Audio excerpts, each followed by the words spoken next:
Alhamdulillahirabbil alamin. Allahumma shalli ala sayyidina Muhammad wa ala ali sayyidina Muhammad. Allahumma shalli wa sallim wa barik ala sayyidina Muhammadin nuri zati wa sirisari bisairil asma'i wa sifati. Yang saya muliakan bapak-bapak, ibu-ibu, jamaah masjid, tentu pertama marilah kita memperbanyak syukur kepada Allah Subhanahu wa taala dengan syukur yang sempurna atau dengan syukur yang sebenar-benar syukur, agar berkah daripada syukur tersebut mudah-mudahan membawa kita untuk sampai kepada bulan Ramadan yang insya Allah sebentar lagi akan menjumpai kita. Dan mudah-mudahan pula ketika kita berjumpa dengan bulan Ramadan tersebut, maka kita berjumpa dalam keadaan sehat zahir batin. Jadi zahir kita bersih, suci, batin kita pun suci, lalu masuk di bulan yang suci, maka mudah-mudahan keluar dari bulan tersebut memang betul-betul suci seperti anak yang baru dilahirkan. Artinya apa? Artinya tidak berdosa lagi. Maka mudah-mudahan kita mendapatkan rahmat itu. Amin ya rabbal alamin. Bapak Ibu yang saya muliakan, marilah pada malam hari ini kita melanjutkan kajian kita yang terpotong pada bulan yang lalu, yaitu berkenaan dengan puasa tersebut. Tetapi sebelum kita berbicara tentang puasa secara hakikat, karena yang kemarin puasa secara syariat, saya tidak akan mengulang lagi karena tidak cukup waktu kita, karena sekarang pun Isya jam 19.39 yang syariatnya sudah dijelaskan pada bulan yang lalu. Tetapi Bapak Ibu, pada malam hari ini saya ingin mengajak Bapak Ibu untuk mengukur hati kita pada malam hari ini. Saya ingin mengajak Bapak Ibu untuk mengukur hati kita pada malam hari ini. Coba Bapak Ibu rasakan di dalam hati Ibu, di hati Bapak-bapak, apa sudah ada gembira, nikmat, bahagia, senang hadir di dalam kita hari ini untuk menyambut kedatangan Ramadan yang kemungkinan 23 hari lagi baru datang. Ada tidak?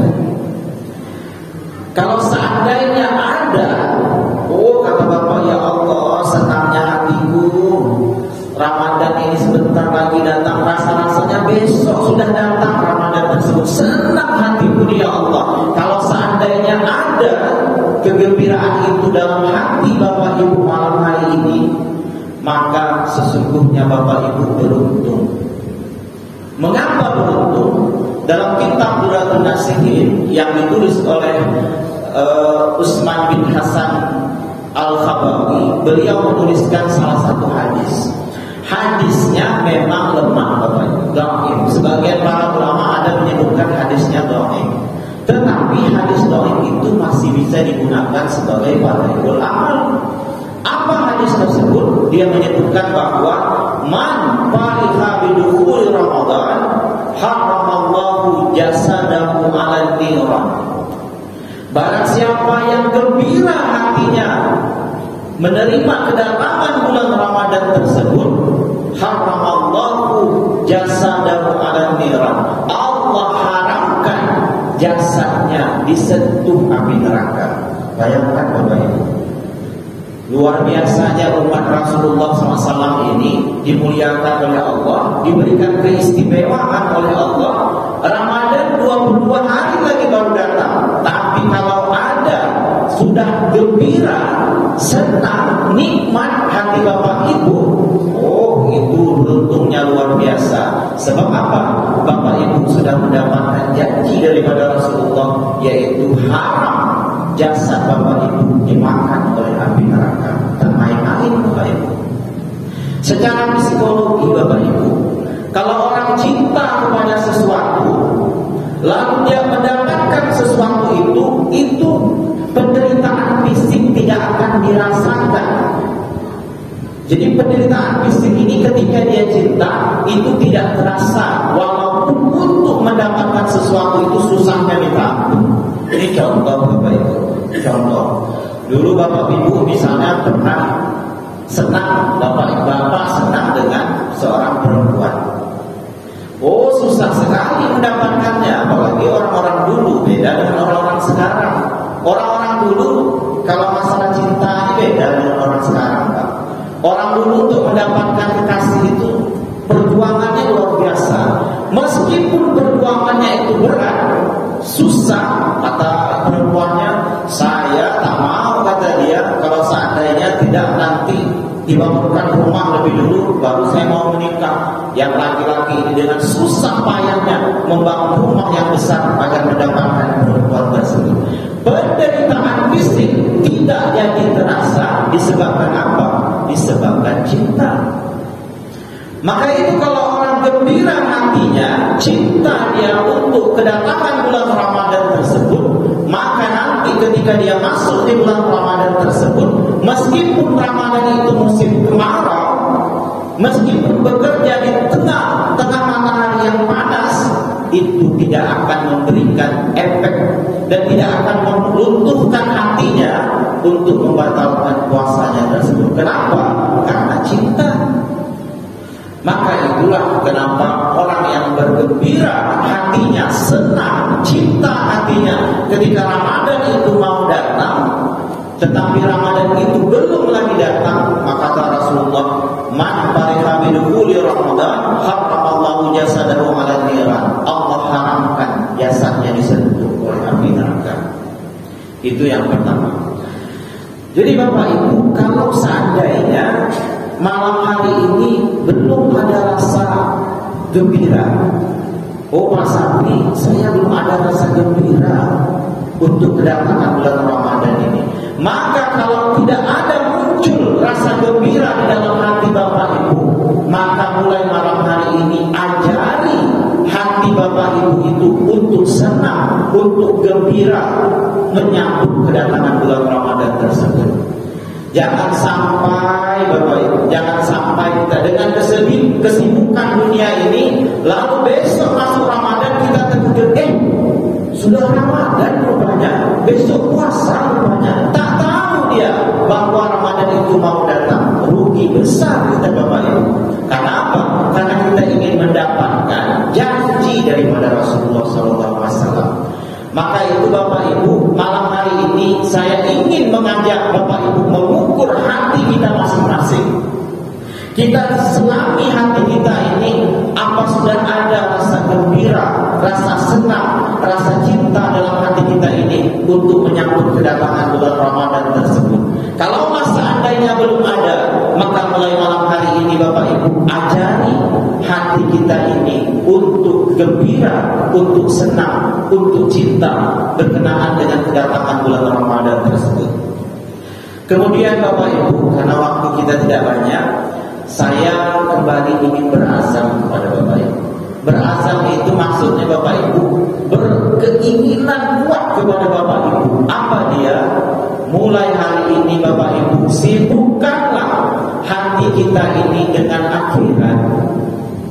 Meskipun kita hidup di dunia, tak bisa kita lepas dari dunia, tapi hati kita jangan sampai lengah dengan akhirat.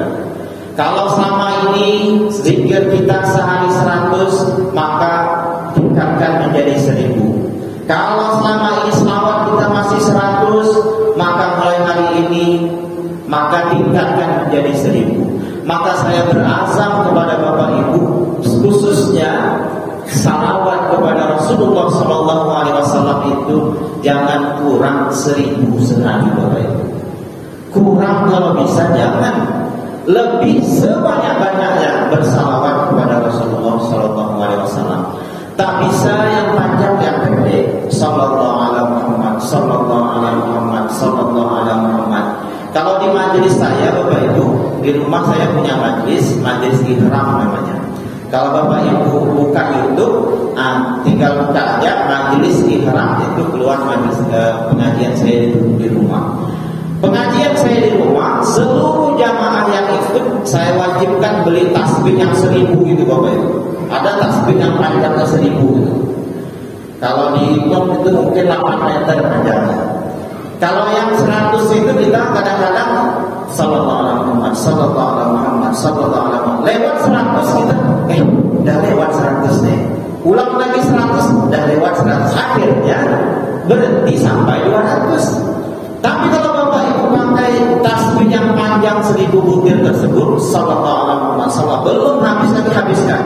Kalau sudah terbiasa dengan yang banyak, yang sedikit itu menjadi terasa sebentar saja. Terasa sedikit saja. Jadi kalau sallallahu alaihi Muhammad, sallallahu alaihi Muhammad itu setengah jam tembus 1000, Pak. Setengah jam tembus 1000.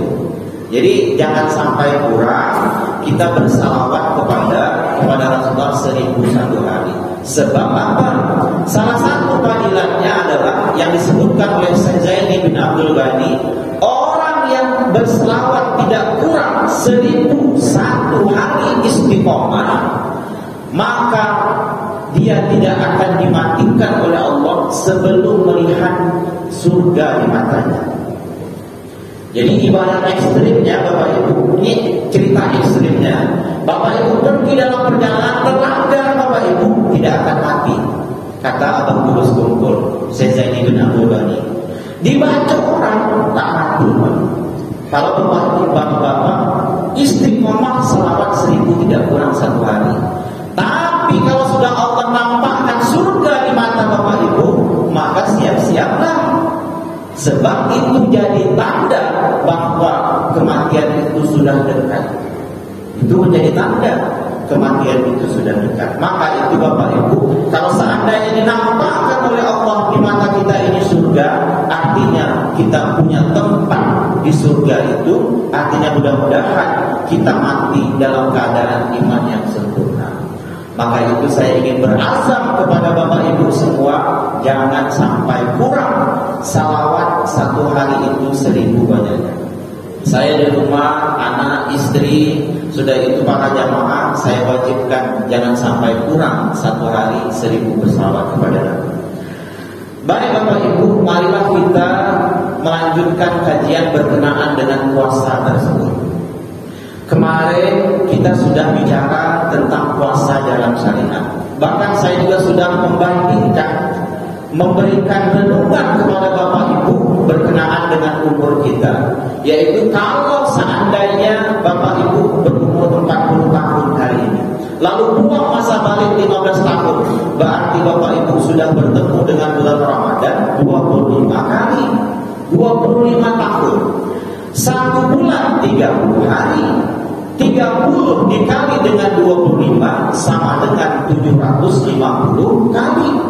Berarti Bapak Ibu sudah berpuasa 750 kali banyaknya selama 40 tahun ini.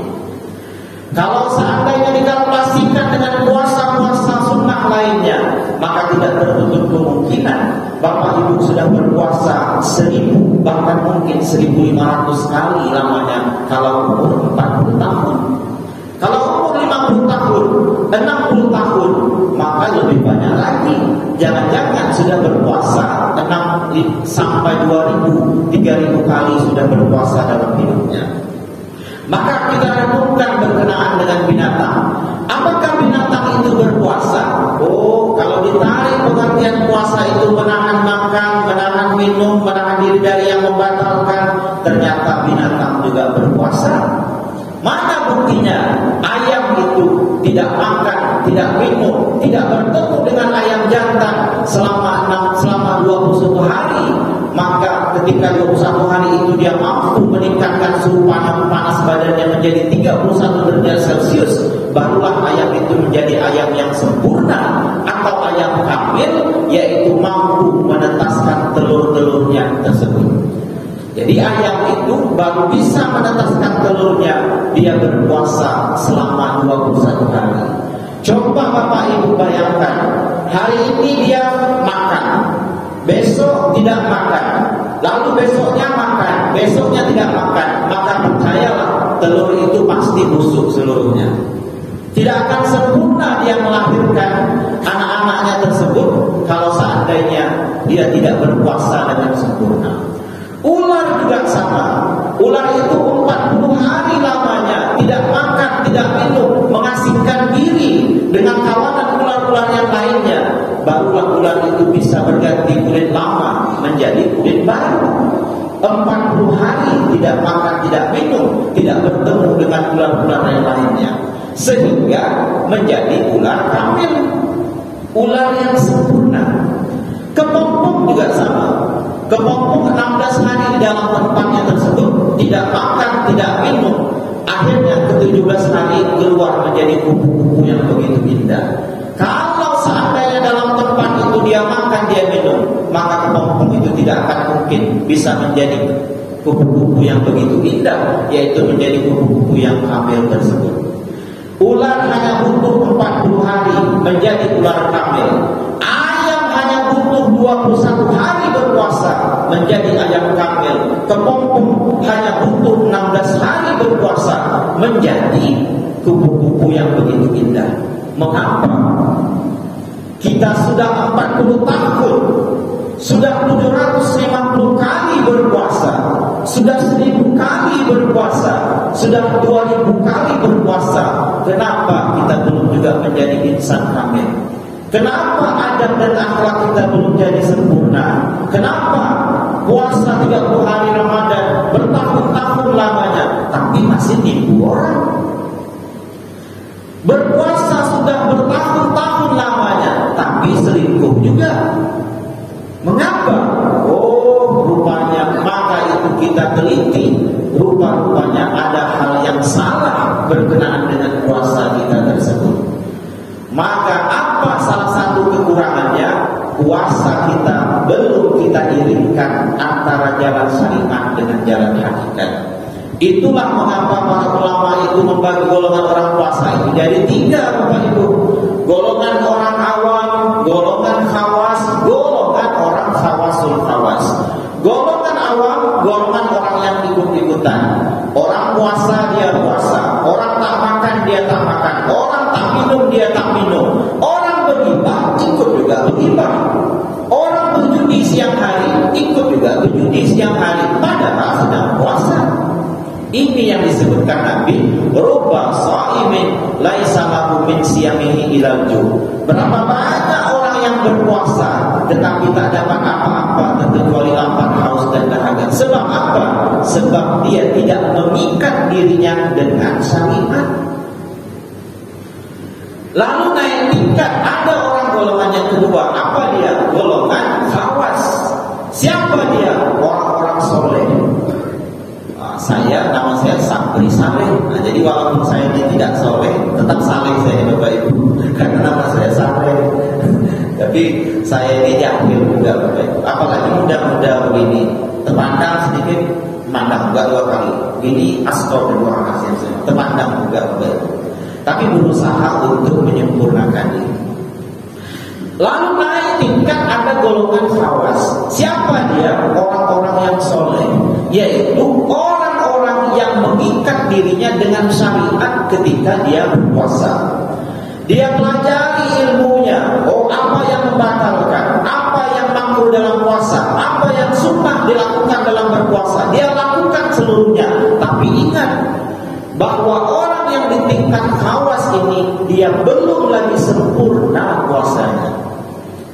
Kapan baru sempurna? Ketika yang syariat ini dia iringkan dengan yang hakikat, baru sempurna. Maka itu golongan ketiga itulah orang yang berpuasanya itu sempurna di mata Tuhan. Kenapa sempurna? Karena diikatnya dirinya dengan jalan syariat, juga diikat dirinya dengan jalan hakikat. Inilah puasa orang itu yang baru sempurna. Saya sering menyebutkan kepada Bapak Ibu pergi ke pasar. Sampai di pasar ketemu dengan orang yang jual durian. Ketika Bapak Ibu beli durian itu mau makan kulit atau mau makan isi? Oh, kata Bapak Ibu, saya makan kulit lah. Tak mungkin. Tak ada yang mau makan kulit, pasti ingin makan isi. Tetapi hukum yang berlaku ketika orang ingin mendapatkan isi tersebut, wajib lewat kulit, wajib buka kulit. Maka kulit itu adalah jalan syariatnya, isi itulah sebenarnya jalan hakikatnya. Jadi syariat itu sebenarnya jalan untuk menyampaikan kepada isinya tersebut. Maka itu kajian kita sholat dulu. Sholat Bapak Ibu, Allahu Akbar, ini syariatnya. Angkat tangan di bawah telinga mengikut Imam Syafi'i, Allahu Akbar. Tapi kalau hati Bapak Ibu baru Allahu Akbar, aduh susu anak belum terbeli, utang belum terbayar, COD belum datang-datang juga, Shopee ini kata dia. Maka saat itu Bapak Ibu sendiri mengatakan bahwa sholat Bapak Ibu itu tidak sempurna. Kenapa? Karena zahirnya bagus, syariatnya diikat, tetapi hakikatnya tidak diikat. Apa hakikatnya? Hakikatnya khusyuk. Lalu berkenaan dengan puasa ini Bapak Ibu juga sama Bapak Ibu. Jalan syariatnya mesti harus kita ikat, jalan hakikatnya juga tidak boleh terlupa. Apa dia? Maka itu kalau puasa itu kita tarik dengan bahasa Sanskerta, puasa itu dipisah menjadi dua kata, pu dan asa. Pu artinya putus, asa artinya keinginan. Maka sering kita ada lagu Malaysia itu asa, kata dia, asa itu keinginan. Pu artinya putus, asa artinya keinginan. Artinya apa? Memutuskan keinginan. Secara syariat memutuskan keinginan untuk tidak makan, untuk tidak minum, untuk tidak melakukan hal-hal yang membatalkan puasa, untuk tidak melakukan atau memutuskan keinginan untuk melakukan hal-hal yang makruh dan melakukan hal-hal yang sunnah. Tetapi secara hakikat yaitu memutuskan keinginan merasa diri mampu melakukan puasa itu dengan dirinya sendiri. Nah, ini secara hakikatnya Bapak Ibu. Bagaimana cara mudah memahaminya? Cara mudah memahaminya Bapak Ibu, kalau Bapak Ibu sudah baca kitab saya dulu yang Bapak Ibu fotokopi, di situ ada dua tabel. Ada tabel jalan syariat, ada tabel jalan hakikat. Setelah secara syariat nanti Bapak Ibu ketemu dengan bulan Ramadan. Lalu siapnya berpuasa, sebelum subuh bersahur. Niat sahur sudah mulai ketika selesai sholat tarawih, karena imam biasanya menuntun untuk membacakan niat sahur ketika habis sholat tarawih. Lalu jam 4 subuh sahur, atau jam 3 subuh sahur. Lalu setelah dengar azan, lalu mulai saat itu menahan diri dari yang membatalkan, yang makruh dan lain sebagainya. Setelah itu ketika Bapak Ibu berpuasa, secara syariat Bapak Ibu menahan makan. Tapi ingat, secara hakikat menahan diri dari merasa mampu menahan rasa lapar tersebut. Nah, ini hakikatnya Bapak Ibu. Secara syariatnya Bapak Ibu nahan makan, secara hakikat menahan diri dari merasa mampu menahan rasa lapar tersebut. Maka saya sering menyebutkan Bapak Ibu, para ulama sufi itu kalau biasanya Bapak Ibu setelah bertahun-tahun mengkaji tentang ilmu hakikat tersebut, di akhir hidupnya biasanya dia simpulkan 40 tahun mengkaji ilmu tauhid, 40 tahun mengkaji ilmu tasawuf, lalu di ujung hidupnya dia berikan kesimpulan terhadap 40 tahun itu dia pelajari. Apa dia? Syekh Ahmad Muhammad setelah bertahun-tahun mempelajari ilmu hakikat, di akhir hidupnya dia memberikan satu kesimpulan, yaitu jangan pernah terlihat adanya diri di dalam hidup. Ini wasiat dia Bapak Ibu. Jadi 30 tahun mengkaji ilmu tasawuf, ilmu tauhid, lalu disimpulkan pada satu kalimat saja, yaitu jangan pernah terlihat adanya diri di dalam hidup. Maka itu Bapak Ibu, ketika Bapak Ibu berpuasa, secara syariat menahan makan, lalu secara hakikat menahan diri dari merasa mampu menahan rasa lapar tersebut, sebenarnya Bapak Ibu saat itu sedang meniadakan diri sebenarnya, untuk menghilangkan diri kita ini sebenarnya. Itulah kesimpulan daripada kajian daripada Syekh Ahmad Muhammad. Kalau Bapak Ibu bisa mengikuti kajian-kajian dari para tuan guru di Martapura, para tuan guru di Martapura juga sama. Di ujung hidupnya dia buat satu kesimpulan, yaitu apa? Yaitu duduklah di makam kehambaan, yaitu apa? Merasa diri ini begitu lemah di hadapan Allah, yaitu menjadi hamba yang lemah. Hamba yang itu, hamba. Kalau kita selama ini hamba itu ya orang yang menyembah. Tapi bagi orang Banjar, hamba yang lemah, hamba yang itu artinya seperti hamba yang itu ini loh, bayang-bayang. Jadi diri ini seperti bayang-bayang yang seutuhnya bergantung dengan Allah Subhanahu wa taala. Itulah makna la haula wala quwata illa billahil aliyil azim yang kita ucapkan setiap hari. Maka itu Bapak Ibu, kajian kita ini dalam rangka untuk mencapai tingkat tersebut. Lalu yang kedua, setelah nanti Bapak Ibu berpuasa, secara syariat menahan minum, tidak menahan minum, tidak minum, itu secara syariatnya. Tetapi secara hakikatnya yang tidak boleh tertinggal, yaitu menahan diri dari merasa mampu menahan haus tersebut. Jadi ibaratnya Bapak Ibu, bukan kita yang mampu untuk menahan haus tersebut. Ketika Bapak Ibu makan nasi, lalu ketika saat itu merasa bahwa nasi itulah yang mengenyangkan perut Bapak Ibu, saat itu Bapak Ibu sudah syirik. Sebab nasi itu hanya jadi sebab saja. Bahkan Allah bisa mengenyangkan perut kita meskipun kita tidak makan nasi. Allah bisa menghilangkan haus kita meskipun kita tidak minum. Maka itu sebenarnya ketika kita makan tersebut secara syariat, ketika kita menahan minum, tetapi secara hakikat yang mesti tidak boleh terlupa oleh Bapak Ibu ketika nanti berpuasa, menahan diri dari merasa mampu menahan rasa haus tersebut. Kalau mampu Bapak Ibu, sudah mampu kita merasakan yang syariat kita buat, lalu yang hakikat ini kita buat, Bapak Ibu masuk di golongan yang ketiga, yaitu golongan khawasul khawas tersebut. Golongan yang ketiga inilah yang mendapatkan janji daripada Rasulullah. Ketika dia keluar dari bulan Ramadan tersebut, maka dirinya suci seperti anak yang baru dilahirkan.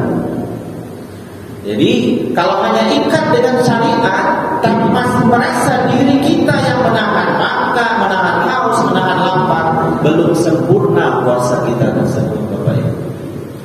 Itu yang kedua. Lalu yang ketiga, secara syariat Bapak Ibu ketika nanti puasa menahan diri dari hal-hal yang membatalkan puasa, berghibah, berdusta, macam-macam lah hal yang bisa membatalkan puasa tersebut. Tetapi secara hakikat yang Bapak Ibu tidak boleh tertinggal, yaitu menahan diri dari merasa mampu menahan hal-hal yang membatalkan puasa tersebut. Jadi jangan merasa bahwa kita inilah yang menahan dari hal-hal yang membatalkan tersebut. Oh, kata dia, aku inilah yang kata dia, aku puasa ini sanggup, aku kata dia tak main gaple lagi, kata dia.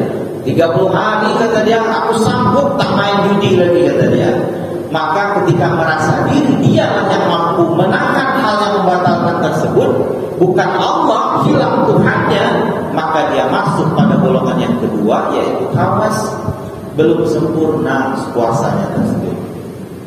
Lalu yang keempat, yaitu secara syariat menahan diri dari hal-hal yang makruh dalam puasa, tetapi secara hakikat menahan diri dari merasa mampu menahan hal-hal yang makruh dalam puasa tersebut. Ini 4 hal yang berkenaan dengan puasa tersebut. Yang kelima, yang terakhir Bapak Ibu, secara syariat yaitu mengerjakan hal-hal yang sunnah dalam berpuasa. Jadi nanti Bapak Ibu berpuasa, malamnya apa? Baca Quran, salawat Nabi, bersedekah. Yang biasanya sebelumnya sedekahnya seminggu sekali, bulan Ramadan setiap malam dia bersedekah. Bahkan ketika dia melihat orang yang susah, dia langsung keluarkan duitnya dalam jumlah yang besar. Secara syariat Bapak Ibu mengerjakan hal-hal yang sunnah, tetapi secara hakikat yang tidak boleh Bapak Ibu tinggalkan, yaitu menahan diri Bapak Ibu dari merasa mampu mengerjakan hal-hal yang sunnah dalam puasa tersebut. Contohnya apa? Ini malam bulan puasa, lalu ada ustaz yang bercerita, sesiapa yang bersedekah pada malam bulan puasa tersebut, pahalanya bisa meningkat menjadi 700 kali lipat. Oh, dia keluarkan, melihat orang yang susah, keluarkan uang 500 ribu. Aku lihat orang ini susah betul ya. Kalau aku kasih duit 500 ribu nih, aku yakin nih hilanglah susah hidup dia nih.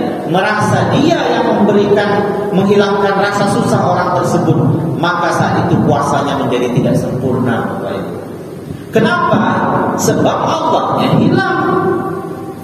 Akulah yang kaya, akulah yang hebat, akulah yang banyak duit, sehingga ketika aku bantu orang, akulah yang membantu dia, sehingga dia hilang rasa susahnya. Ketika aku itu yang muncul, maka saat itu ketika Bapak Ibu melakukan hal yang sunnah tersebut, masuk di golongan yang kedua, yaitu hawas tersebut. Belum sempurna lagi puasa tersebut.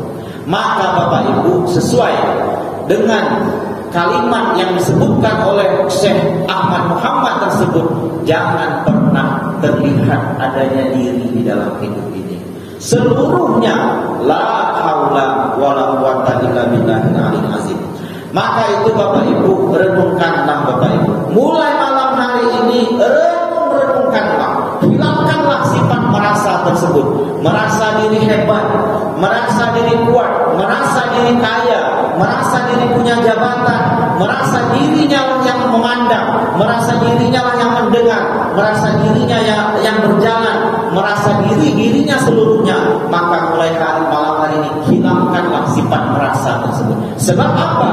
Kalau seandainya masih melekat sifat merasa itu pada diri kita, maka sampai hari ini sebenarnya kita kehilangan Tuhan di dalam hidup kita. Karena waktunya masih ada, saya ingin berikan contoh kepada Bapak Ibu. Contoh ini akan memberikan paham kepada kita.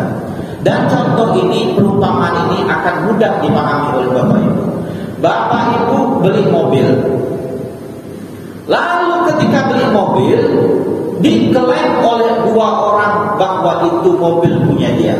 Misalnya Pak Lekong beli mobil mengumpulkan duit selama 1 tahun, terkumpullah uang 200 juta. Lalu beli mobil Avanza baru, Avanza Veloz. Lalu baru pulang dari dealer beli mobil, lalu ada orang yang mengklaim bahwa mobil itu adalah mobil dia. Kira-kira apa yang terjadi Bapak Ibu? Kira-kira keluar tak pisau samurai itu? Kira-kira keluar tak dong? Bisa jadi Bapak Ibu, bisa jadi keluar samurai tersebut. Jadi Pak Lekong beli mobil lalu diklaim oleh dua orang pemilik, maka apa yang terjadi? Bertengkar hebat orang tersebut. Ini punya saya, kata Pak Lekong, saya beli 200 juta di dealer Sudirman sana. Tapi dia juga bilang ini mobil saya, kata dia, bukan mobil bapak, kata dia. Oh, saya yakin itu Pak Lekong, kata dia. Ini mau melawan jurus silat kuntau nih, kata dia. Maka itu apa yang terjadi? Yang terjadi adalah bertengkar hebat. Jadi Bapak Ibu, kalau seandainya sampai hari ini Bapak Ibu masih merasa memiliki diri Bapak Ibu ini, oh akulah yang hebat, akulah yang kaya, akulah yang yang kuat, akulah yang ganteng, akulah yang cantik. Sebenarnya saat itu Bapak Ibu sedang bertengkar dengan Tuhan. Sebab apa? Sebab satu diri ini diklaim oleh dua pemilik.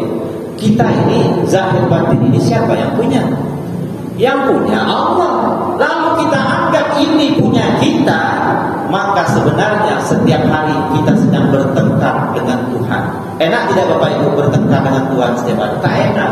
Bapak Ibu bertengkar dengan suami di rumah, balik dari kerja, bang sini dulu bang. Oh, aku tadi baru aja buka WhatsApp ini, ada namanya Andi, tapi telepon suara perempuan bang, kata dia. Apa pasalnya, kata dia. Nama Andi tapi yang suaranya perempuan. Oh, bertengkar lah.